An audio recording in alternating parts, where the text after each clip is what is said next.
Friends, welcome back to my YouTube channel. ಎಲ್ಲರೂ super ಆಗಿದ್ದಾರೆ ಅಂತ ನಾನು ಅನ್ಕೋತೀನಿ. ಇವತ್ತಿನ ಬ್ಲಾಗ್ನ ಕಂಟಿನ್ಯೂ ಮಾಡೋಣ. ಇವತ್ತು ಏನಪ್ಪ ಅಂದರೆ ಈಗ ಟೈಮ್ 8:30 ಆಗಿದೆ. ಈಗ ನಾನು ತಿಂಡಿನ ಮಾಡ್ತಾ ಇದ್ದೀನಿ. ತಿಂಡಿಗೆ ಲೆಮನ್ ರೈಸ್ ಮಾಡ್ತಾ ಇದ್ದೀನಿ. ಈಗ ರೈಸ್ಗೆ ಇಡೋಣ. ಫಸ್ಟು ಅನ್ನಕ್ಕೆ ಇಟ್ಬಿಟ್ಟು ಕೆಲಸನ ಬೇಗ ಮಾಡ್ಕೋಬೋದು. ಯಾಕೆಂದರೆ ಎಲ್ಲ ಹಚ್ಕೋಬೇಕು ಅಂದರೆ ಅನ್ನ ಒಂದು ಕಡೆಗೆ ಆಗ್ತಾ ಇರುತ್ತೆ, ಆಮೇಲೆ ಇನ್ನೊಂದು ಕಡೆ ಹಚ್ಕೊಂಡ್ಬಿಟ್ರೆ ಆ ಎರಡು ಕೆಲಸನೂ ಬೇಗ ಆಗಿಬಿಡುತ್ತೆ ಅಂತ ಹೇಳ್ಬಿಟ್ಟು ನಾನು ಫಸ್ಟ್ ಅನ್ನಕ್ಕೆ ಇಟ್ಬಿಟ್ಟು ಆಮೇಲೆ ಮಿಕ್ಕಿದ ಕೆಲಸನ ನೋಡ್ಕೋತೀನಿ. ಅಂದರೆ ಅದಕ್ಕೆ ಈರುಳ್ಳಿ ಎಲ್ಲ ಹಾಕ್ತಾಯಿಲ್ಲ, ನಾನು ಸ್ಕಿಪ್ ಮಾಡಿ ಬರೀ ಮಾಮೂಲಿ ಹೆಂಗೆ ಅಂದರೆ ಲೆಮನ್ ರೈಸ್ ಈರುಳ್ಳಿ ಹಾಕ್ತೀನಿ, ಲೆಮನ್ ರೈಸ್ ಮಾಡ್ತಾಯಿದ್ದೀನಿ. ಅಂದರೆ ಹಸಿಮೆಣ್ಸಿನ್ಕಾಯಿ, ನಿಂಬೆಹಣ್ಣು, ಕೊತ್ತಂಬರಿ 3 ಇದ್ದರೆ ಸಾಕು. ಅದಕ್ಕೆ ಬೇರೆ ಇನ್ನೇನು ಎಕ್ಸ್ಟ್ರಾ ಬೇಕಾಗಲ್ಲ. ಮತ್ತು ಅದ್ರ ಜೊತೆಗೆ ಹಾಲು ಕೂಡ ಇರಲಿಲ್ಲ ನಮ್ಮ ಖುಷಿಗೆ ಅಂತ ಹೇಳಿದ್ನಲ್ಲ, ಹಾಗಾಗಿ ಅವಳಿಗೆ ಕೂಡ ಹಾಲು ತೊಗೊಬಂದು ಅವಳಿಗೆ ಹಾಲನ್ನು ಹಾಕಿ ಮಿಕ್ಕಿದ್ದನ್ನು ಹಾಗೆ ಇಟ್ಟಿದ್ದೀನಿ. ಯಾಕೆಂದರೆ ಅದನ್ನು ಕೂಡ ಕಾಯಿಸ್ಬೇಕು. ಈ ಬೇಸಿಗೆಯಲ್ಲಿ ಹಂಗೆ ಈ ಟೈಮಲ್ಲಿ ಜಾಸ್ತಿನೇ ಹಾಲು ಒಡೆದೋಗ್ತಾ ಇರುತ್ತೆ. ಯಾಕೆಂದರೆ ಪಾಕೆಟ್ಗಳ ಹಾಲುಗಳಲ್ಲೇ ತಂದ ತಕ್ಷಣವೇ ಒಡೆದೋಗ್ಬಿಡುತ್ತೆ. ಅದಕ್ಕೋಸ್ಕರ ಹಾಲು ಒಡಿಬಾರ್ದು ಅಂದರೆ ಏಲಕ್ಕಿನ ಹಾಕಿ ಕಾಯಿಸ್ಬೇಕು. ಅಂದರೆ ಕಾಫಿ ಮಾಡೋರು ಏಲಕ್ಕಿ ಹಾಕಬೇಡಿ, ಟೀ ಮಾಡೋರು ಏಲಕ್ಕಿ ಹಾಕ್ಕೊಂಡ್ರೆ ನಡೆಯುತ್ತೆ. ಯಾಕೆಂದರೆ ಹಾಲು ಕುಡಿಬೋದು, ಟೀನೂ ಮಾಡ್ಬೋದು. ಕಾಫಿ ಕುಡಿಯೋರು ಅದಕ್ಕೆ ಹಾಲಿಗೆ ಏನು ಮಾಡಬೇಕು ಅಂದರೆ ಸಕ್ಕರೆನ ಸೇರಿಸ್ಕೊಂಡ್ರೆ ಬೆಟರ್. ಯಾಕೆಂದರೆ ಕಾಫಿ, ಟೀ ಏನಾದರೂ ಮಾಡ್ಕೋಬೋದು, ಹಾಲು ಎಲ್ಲದನ್ನು. ಅದಕ್ಕೋಸ್ಕರನ ಸಕ್ಕರೆನ ಸೇರಿಸಿ ಇಲ್ಲ ಏಲಕ್ಕಿನ ಸೇರಿಸಿದ್ರೆ ಎರಡೂ ಕೂಡ ಅಂದರೆ 2 ಹಾಕಿದ್ರೂ ಹಾಲು ಒಡೆಯೋದಿಲ್ಲ ಈ ಟೈಮಲ್ಲಿ. ಅದು ಬೆಟರು. ಇಲ್ಲಾಂದರೆ ಬೇಗ ಒಡೆದು ಹೋಗ್ತಾ ಇರುತ್ತೆ ಹಾಲು. ಅದಕ್ಕೋಸ್ಕರನ ಈ ಕಡೆ ನಾನು ಚಿತ್ರಾನ್ನಕ್ಕೆ ಅಂತ ಹೇಳ್ಬಿಟ್ಟು ಹಸಿಮೆಣ್ಸಿನ್ಕಾಯಿನ ಒಂದು ಸಲ ಅಲ್ಲ 2 ಸಲ ತೊಳ್ಕೊಬೇಕು. ಯಾಕೆಂದರೆ ಈ ಬೇಸಿಗೆ ಟೈಮಲ್ಲಿ ಔಷಧಿನ ಜಾಸ್ತಿ ಹೊಡೆದಿರ್ತಾರೆ, ಹುಳಗಳು ಬೀಳುತ್ತೆ ಅಂತ ಹೇಳ್ಬಿಟ್ಟು. ಅದಕ್ಕೋಸ್ಕರ ಅದನ್ನು 1-2 ಸಲ ತೊಳ್ಕೊಂಡು ಹಸಿಮೆಣ್ಸಿನ್ಕಾಯಿನ ಉದ್ದುದಕ್ಕೆ ಕಟ್ ಮಾಡಿಕೊಂಡು ಒಂದು ನಿಂಬೆಹಣ್ಣನ್ನು ಹಚ್ಬಿಟ್ಟು ಇಟ್ಕೊಂಡಿದ್ದೀನಿ. ಯಾಕೆಂದರೆ ಒಗ್ಗರಣೆಗೆಲ್ಲ ಬೇಕಾಗುತ್ತೆ. ಇಷ್ಟೇ ಸಾಕಾಗುತ್ತೆ. ಇದ್ರ ಜೊತೆಗೆ ಕೊತ್ತಂಬರಿನ ಕೂಡ ಸೇರಿಸ್ಕೋಬೋದು, ಜೊತೆಗೆ ಕ್ಯಾರೆಟ್ನ ಕೂಡ ಹಾಕೋಬೋದು, ಅದು ಕೂಡ ಚೆನ್ನಾಗಿರುತ್ತೆ. ನಾನಿಲ್ಲಿ ಮತ್ತು ನನ್ನ ಹತ್ರ ಕೊತ್ತಂಬರಿ ಇರಲಿಲ್ವಲ್ಲ, ಅದಕ್ಕೋಸ್ಕರ ಹಸಿಮೆಣ್ಸಿನ್ಕಾಯಿ ಮತ್ತು ನಿಂಬೆಹಣ್ಣನ್ನು 2 ತೊಗೊಂಡಿದ್ದೀನಿ. ಇಲ್ಲಿ ಮಸಾಲೆ ಕೂಡ ಇಟ್ಕೊಂಡಿದ್ದೀನಿ. ಒಂದು ಕಡೆ ಕಡಲೆಬೀಜನ ತೇಲಿಸಿ ಎತ್ತಿಟ್ಕೊತೀನಿ. ನಾನು ಅದರಲ್ಲೇ ಹಾಕಿ ಫ್ರೈ ಮಾಡಿ ಅದಕ್ಕೆ ರೈಸನ್ನು ಹಾಕೋಲ್ಲ. ಯಾಕೆಂದರೆ ಸಾಫ್ಟ್ ಆಗಿಬಿಡುತ್ತೆ, ಕಡಲೆಬೀಜ ತಿನ್ನೋದಕ್ಕಾಗಲ್ಲ ಅಂತ ಹೇಳ್ಬಿಟ್ಟು. ಅದೇ ಗ್ಯಾಪಲ್ಲೇ ನಾನು ಮಧ್ಯಾಹ್ನ ಸಾಂಬಾರಿಗೆ ಅಂತ ಹೇಳ್ಬಿಟ್ಟು ಕಡಲೆಬೀಜ ಮತ್ತು ಕಡಲೆಕಾಳನ್ನು ನೆನೆ ಹಾಕ್ಕೊಂಡೆ. ಬೆಳಿಗ್ಗೆ ನೆನೆ ಹಾಕಿದ್ರೆ ಮಧ್ಯಾಹ್ನ 3 ಗಂಟೆ ಅಷ್ಟೊತ್ತಿಗೆ ಆಲ್ಮೋಸ್ಟ್ ನೆಂದಿರುತ್ತೆ ಅದು. ಅದಕ್ಕೋಸ್ಕರ ಈಗ ನೆನೆ ಹಾಕ್ಕೊಂಡೆ. ಇನ್ನೂ ಸಾಫ್ಟಾಗಿ ನೆನಿಬೇಕು ಅಂದರೆ ರಾತ್ರಿ ನೆನೆಸ್ಬೋದು. ನಾನು ಯಾಕಂದರೆ ಮಿಸ್ ಮಾಡ್ಕೊಂಡಿದ್ದೆ, ಅದಕ್ಕೋಸ್ಕರನೇ ಹಾಕ್ಕೊಂಡೆ. ಈ ಕಡೆ ಕಡಲೆಬೀಜನ ಫ್ರೈ ಮಾಡಿಕೊಂಡು ಒಂದು ಸೈಡ್ಗೆ ಎತ್ತಿಟ್ಕೊಂಡ್ಬಿಡಬೇಕು.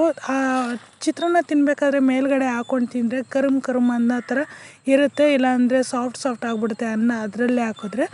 ಅದಕ್ಕೋಸ್ಕರ ಕಡಲೆಬೀಜನೆಲ್ಲ ಒಂದು ಸೈಡ್ ಎತ್ತಿಟ್ಕೊಂಡು ಆಮೇಲಿಂದ ಮಿಕ್ಕಿದ ಮಸಾಲೆನೆಲ್ಲನೂ ಸೇರಿಸ್ಕೋಬೇಕು.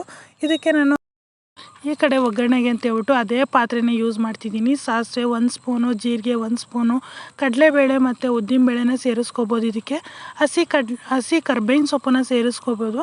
ಒಂದು ಒಣಮೆಣ್ಸಿನ್ಕಾಯಿನ ಸೇರಿಸ್ಕೊಂಡಿದ್ದೀನಿ. ಇದಕ್ಕೆ ಜೀರಿಗೆ ಹಾಕೋ ಬದಲು ಜೀರಿಗೆ ಮತ್ತು ಮೆಂತ್ಯ ಪೌಡರ್ ಕೂಡ ಸೇರಿಸ್ಕೊಂಡ್ರೆ ತುಂಬ ಟೇಸ್ಟಿಯಾಗಿರುತ್ತೆ. ನಾನಿಲ್ಲಿ ಹಸಿ ಕರ್ಬೇವಿನ ಸೊಪ್ಪನ್ನು ಕೂಡ ಕೊನೆದಾಗ ಹಾಕೊಂಡೆ. ಯಾಕೆಂದರೆ ಅದು ಹಸಿ ಇರಲಿ ಸ್ಮೆಲ್ಲು ಅಂತೇಳ್ಬಿಟ್ಟು. ಹಸಿನ ಕರ್ಬೇವಿನ ಸೊಪ್ಪು ತಿನ್ನೋದ್ರಿಂದ ಸಾಕಷ್ಟು ಬೆನಿಫಿಟ್ಸ್ ಇದೆ. ಅದಕ್ಕೋಸ್ಕರ ಸ್ವಲ್ಪ ಜಾಸ್ತಿ ಫ್ರೈ ಆಗೋದಕ್ಕಿಂತ ಹಾಗೆ ಇರಲಿ ಅಂಥೇಳಿ ಇದಕ್ಕೆ ನಾನು 1 ಸ್ಪೂನು ಉಪ್ಪು ಮತ್ತು 1 ಚಿಟಿಕೆ ಅರಿಶಿನ ಸೇರಿಸ್ಕೊಂಡಿದ್ದೀನಿ.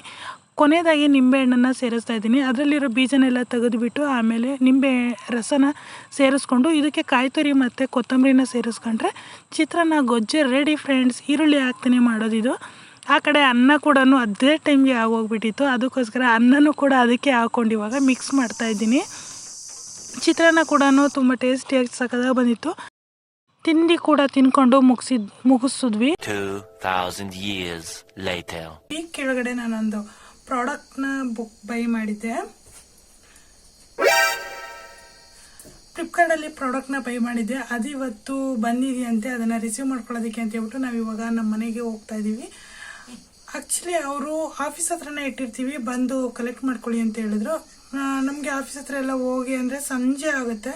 ಅದಕ್ಕೋಸ್ಕರನೇ ಇವಾಗ ಹೋಗ್ಬಿಟ್ಟು ಕಲೆಕ್ಟ್ ಮಾಡ್ಕೊಳ್ಳೋಣ ಅಂತೇಳಿ ಈಗ ಬಂದು 5:30 ಆಗಿದೆ. ಇನ್ನೇನು 6 ಗಂಟೆ ಹತ್ತತ್ರ ಆಫೀಸಿಗೆ ತಲುಪಿಸ್ತಾರೆ. ಅದಕ್ಕಿಂತ ಮುಂಚೆ ನಾವೇ ಹೋಗಿ ರಿಸೀವ್ ಮಾಡ್ಕೊಂಡ್ರೆ ಬೆಟರ್ ಅಂತ ಹೇಳ್ಬಿಟ್ಟು ಈಗ 5:30ಗೆ ನಾವು ಹೊರಟಿದ್ದೀವಿ. ಹೋಗಿ ಕಲೆಕ್ಟ್ ಮಾಡ್ಕೊಂಡು ಅದರಲ್ಲಿ ಏನೇನು ಪ್ರಾಡಕ್ಟ್ನ ಬೈ ಮಾಡಿದ್ವಿ ಏನೇನು ಅಂತ ಹೇಳ್ಬಿಟ್ಟು ಬ್ಲಾಗಲ್ಲಿ ತೋರಿಸ್ತೀನಿ, ಆಯಿತಾ. ಒಂದು ಚಿಕ್ಕದಾಗಿ ಒಂದು ಕ್ಲಿಪ್ ಹಾಕ್ತೀನಿ ಮತ್ತು ಅದರ ಲಿಂಕನ್ನು ಕೂಡ ಡಿಸ್ಕ್ರಿಪ್ಷನಲ್ಲಿ ಕೊಟ್ಟಿರ್ತೀನಿ, ಚೆಕ್ ಮಾಡಿ. ಫ್ರೆಂಡ್ಸ್, ಏನು ಗೊತ್ತಾ, ಹುಣಸೆ ಗಿಡಗಳು ಇಲ್ಲಿ ತುಂಬ ಇದೆ. ಅಂದರೆ ಇವಾಗ ಕಿತ್ಕೊಂಡು ಹೋಗಲ್ಲ, ಯಾಕಂದರೆ ನಾವು ನಾಳೆ ಬರುವಾಗ ಮಗ್ಗೆಲ್ಲ ಅಂದರೆ ಬಾಡೋಗಿರುತ್ತೆ. ಅದಕ್ಕೋಸ್ಕರ ಇನ್ನು ನೆಕ್ಸ್ಟ್ ಟೈಮ್ ಕಿತ್ಕೊಳ್ಳೋಣ ಫ್ರೆಂಡ್ಸ್. ಹುಣಸೆ ಮಗ್ಗಿನ ಸಾಂಬಾರು ಮಾಡೋಣ. ಈ ಕಡೆ ಹೊಲದ ಹತ್ರದಿಂದ ನಾವು ಮನೆಗೆ ಹೊರಟ್ವಿ. ಅಂದರೆ ಪಾರ್ಸಲ್ನ ತಗೋಬೇಕಿತ್ತು, ಅದಕ್ಕೋಸ್ಕರ ಅಲ್ಲಿ ಕೂಡ ಹೊರಟ್ವಿ. ನೀರು ಕೂಡ ಖಾಲಿಯಾಗಿತ್ತು. A few moments later. Friends, ಅಂದರೆ ಜಮೀನ್ ಹತ್ರ ನಾವು ಬಂದ್ವಲ್ಲ, ಈಗ ಬಂದು ದೋಸೆ ಕೂಡ ಹಾಕ್ತಾಯಿದ್ದೀನಿ. ಅಂದರೆ ಸಾಂಬಾರಿತ್ತು, ಸಾಂಬಾರಿಗೆ ದೋಸೆನ ಹಾಕ್ಬಿಟ್ಟು ನಾನು ಬ್ಲಾಗ್ನ ಕಂಟಿನ್ಯೂ ಮಾಡ್ತೀನಿ. ಪ್ರಾಡಕ್ಟ್ ಏನು ಅಂತ ಹೇಳ್ಬಿಟ್ಟು ಇನ್ನೂ ಇಸ್ಕೊಬರಕ್ಕೆ ಹೋಗಿದ್ದಾರೆ, ಬಂದಿಲ್ಲ ಆಯಿತಾ. ನಾನೇ ಕಂಟಿನ್ಯೂ ಪ್ರಾಡಕ್ಟ್ ಏನು ಅಂತ ಹೇಳ್ಬಿಟ್ಟು ಇಸ್ಕೊಂಬರಕ್ಕೆ ಹೋಗಿದ್ದಾರೆ, ಬಟ್ ಇನ್ನೂ ಬಂದಿಲ್ಲ. ಬಂದಮೇಲೆ ಖಂಡಿತ ಶೇರ್ ಮಾಡ್ತೀನಿ ಏನೇನು ಬಂದಿದೆ ಅಂತ ಹೇಳ್ಬಿಟ್ಟು.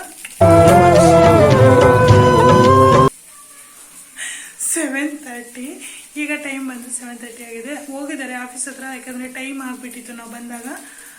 ಅವರು ಇಟ್ಟಿರ್ತಾರೆ, ಫೋನ್ಪೇ ಮಾಡಿದ್ರೆ ಅಮೌಂಟು ಇಟ್ಟಿರ್ತಾರೆ, ಅದನ್ನು ಎತ್ತಿಟ್ಟಿರ್ತಾರೆ. ತೊಗೊಬಂದು ನಾವು ತೋರಿಸ್ತೀನಿ.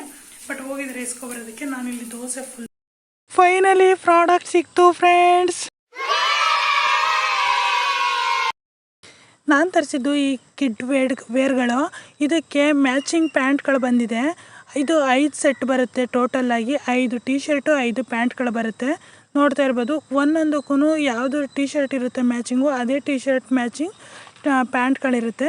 ಇದರ ಲಿಂಕ್ ಬೇಕು ಅಂದರೆ ಡಿಸ್ಕ್ರಿಪ್ಷನಲ್ಲಿ ಕೊಟ್ಟಿರ್ತೀನಿ, ಚೆಕ್ ಮಾಡಿ. ಇದು 2ನೇ ಪ್ರಾಡಕ್ಟು. ಇದು ನಾನು ಲಿಪ್ಸ್ಟಿಕ್ನ ನಾನು ಬೈ ಮಾಡಿದ್ದೆ ಆಯಿತಾ.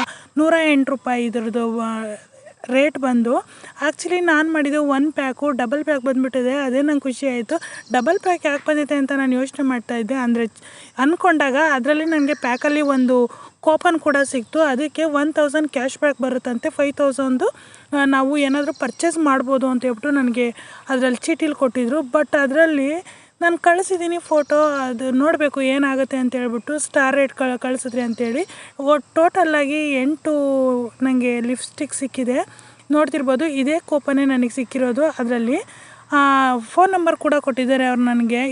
ಇದೇ ನಂಬರ್ಗೆ ವಾಟ್ಸಪ್ ಮಾಡಬೇಕು ಅಂತೇಳಿ. ಬಟ್ ಅದನ್ನು ನೋಡೋಣ, ಕಳಿಸಿದ್ದೀನಿ ಏನಾಗುತ್ತೆ ಅಂತ ಹೇಳ್ಬಿಟ್ಟು. ನೆಕ್ಸ್ಟ್ ವಿಡಿಯೋದಲ್ಲಿ ಏನಾದರೂ ನಂಗೆ ಬಂದರೆ ತೋರಿಸ್ತೀನಿ.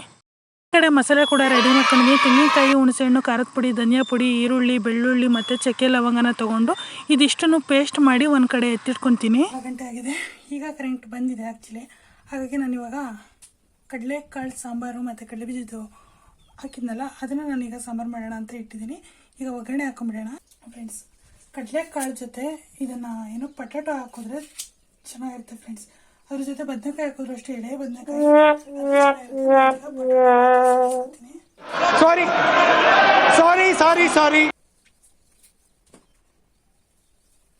ಪೊಟ್ಯಾಟೊ, ಕಡಲೆ ಬೀಜ, ಕಡಲೆಕಾಳು ಸಾಂಬಾರು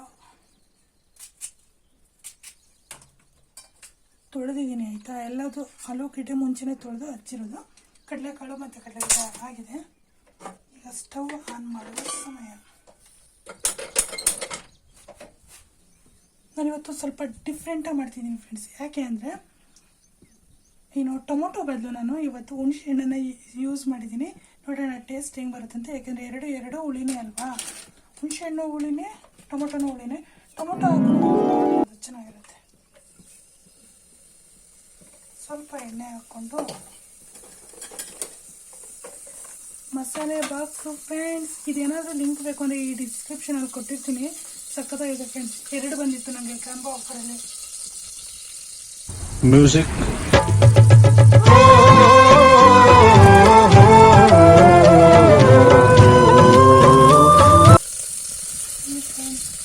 ಉಬ್ಬಿರೋ ಅಂಥ ಮಸಾಲೆ.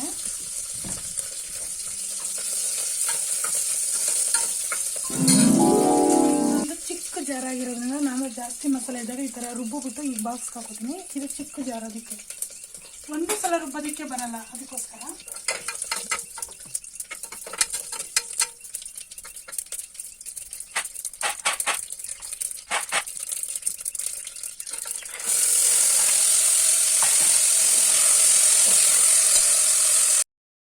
ಒಗ್ಗರಣೆಗೆ ಅಂತೇಳ್ಬಿಟ್ಟು ಎಣ್ಣೆ, ಸಾಸಿವೆ, ಕರ್ಬೇವಿನ ಸೊಪ್ಪನ್ನ ಹಾಕಿ, ಸಾಸಿವೆ ಚಿಟಪಟ ಆದಮೇಲೆ ಕಾಳು ಮತ್ತು ಆಲೂಗಡ್ಡೆನ ಹಾಕಿ ಮಿಕ್ಸ್ ಮಾಡಿದೆ. ಅದಾದಮೇಲೆ ಮಸಾಲೆನ ಹಾಕ್ಬಿಟ್ಟು ಸ್ವಲ್ಪ ಹೊತ್ತು ಕುದಿಸ್ಬೇಕು.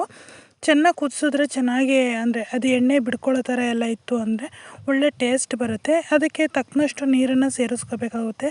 ತುಂಬ ತೆಳುವಾಗೂ ಮಾಡಬಾರ್ದು, ತುಂಬ ಗಟ್ಟಿನೂ ಮಾಡಬಾರ್ದು. ಮಸಾಲೆ ಸಾಂಬಾರುಗಳನ್ನ ಮಾಡುವಾಗ ಒಂದೇ ರೀತಿಯಲ್ಲಿ ಇರೋ ಹಾಗೆ ಮಾಡಬೇಕಾಗತ್ತೆ. ತೆಳುವಾಯಿತು ಅಂದರೂ ರುಚಿ ಕೆಟ್ಟೋಗುತ್ತೆ, ಜಾಸ್ತಿ ಗಟ್ಟಿ ಇತ್ತು ಅಂದ್ರೂ ನಮ್ಮ ದೇಹಕ್ಕೆ ಕೆಟ್ಟದಾಗುತ್ತೆ, ಅಂದರೆ ಆರೋಗ್ಯ ಕೆಡುತ್ತೆ. ಅದಕ್ಕೋಸ್ಕರ ಇದು ಅಷ್ಟೇ ಉಪ್ಪಿನ ಡಬ್ಬಿ ತುಂಬಾ ಚೆನ್ನಾಗಿದೆ, ಕ್ಯೂಟಾಗಿ ಚೆನ್ನಾಗಿದೆ ಫ್ರೆಂಡ್ಸ್. ಉಪ್ಪನ್ನ ಯಾವುದೇ ಕಾರಣಕ್ಕೂ ಪ್ಲಾಸ್ಟಿಕ್ ಡಬ್ಬಿ, ಪ್ಲಾಸ್ಟಿಕ್ ಕವರು ಬೇರೆದ್ರಲ್ಲಿ ತುಂಬಿಟ್ಕೋಬಾರ್ದು ಅಂತಾರಲ್ಲ, ಅದಕ್ಕೋಸ್ಕರ.